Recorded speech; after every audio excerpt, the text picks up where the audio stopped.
आपण शेती करताना अनेक शेतकरी पाहिलेले आहेत, जे भात शेती, पालेभाजी, कडधान्य अशा प्रकारची शेती करतात. आपल्या विभागात क्वचित असे शेतकरी आहेत, जे दुग्धपालनाच्या व्यवसायात आहेत. पण प्राचीन काळापासून आपले पूर्वज जे कोंबडी पालनाचा व्यवसाय करीत होते, तो कुक्कुटपालनाचा व्यवसाय आता आपल्याला पाहायला खूपच कमी मिळतो, किंबहुना मिळतच नाही. परंतु हा प्राचीन व्यवसाय माणगाव तालुक्यातील एका सुशिक्षित तरुणाने अगदी यशस्वीपणे करून दाखवला आहे. या तरुणाने केवळ व्यवसाय म्हणून कोंबड्या पाळलेल्या नाहीत, तर या कोंबड्यांना तितकीच माया देखील लावलेली आहे. या कोंबड्या या तरुणाच्या एका सीटवर त्याच्याजवळ धावत येतात. या कोंबडी पालनाच्या व्यवसायातून हा तरुण वर्षाला लाखो रुपये कमवत असून या तरुणाकडून इतर मुलांनी प्रेरणा घ्यावी, जे काम नसल्याने हताश होऊन व्यसनाच्या आहारी जात असतात आणि स्वतःचे आयुष्य उद्ध्वस्त करीत असतात.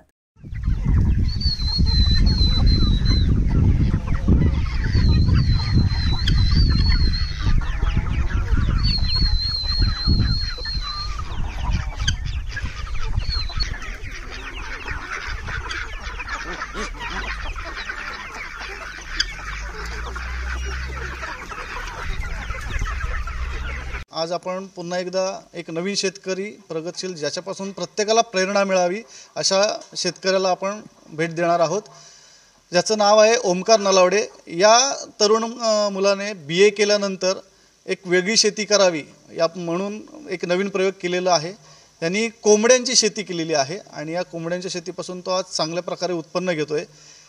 या तरुणाने नुसतं ही शेती केलेली नाही, तर या कोंबड्यांना एवढी माया लावलेली आहे की या कोंबड्यांना एक सिटी मारली तर या कोंबड्या त्याच्या जवळ लगेच धावत येतात.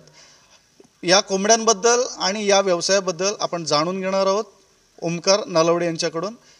ओमकारजी, काय सांगाल तुम्ही, कधीपासून आपण ही शेती करताय आणि कशा पद्धतीत तुम्हाला याचा उपयोग झालेला आहे?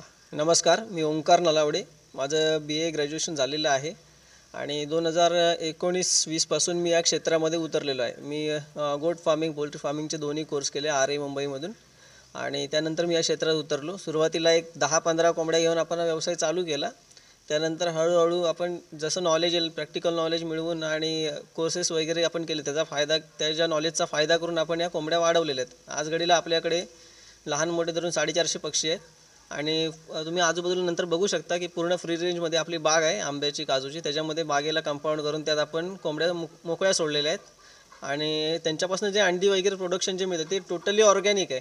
म्हणजे त्यांना आर्टिफिशियल फूड असं आपण काहीच देत नाही, जे आहे ते नॅचरल फूड देतो आपण आणि या प्रकारे आपला व्यवसाय चालू आहे. तर एक आपल्याकडे मदर स्टॉक 150चा आहे. 150 म्हणजे मोठ्या कोंबड्या आहेत आणि बाकी लहान वगैरे असे आहेत, तलंग वगैरे.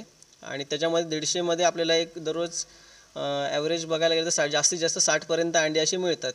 म्हणजे एक असं बघायला गेलं तर आपल्याला ते कमी वाटतं, पण गावठी कोंबडीचा रेशो आहे. गावठी कोंबडी 1/4मध्येच अंडी देते. म्हणजे जर 4 कोंबड्या असतील तर त्यात तुम्हाला एकच अंडे मिळणार. त्या हिशोबाने आपला हा रेशो आहे. म्हणजे 150 कोंबड्यांपाठी आपल्याला भारीत बरे 50-60, कधी कधी जास्तीत जास्त 70पर्यंत अंडी मिळून जातात. रायगड प्रतिबिंब न्यूज ब्युरो, माणगाव.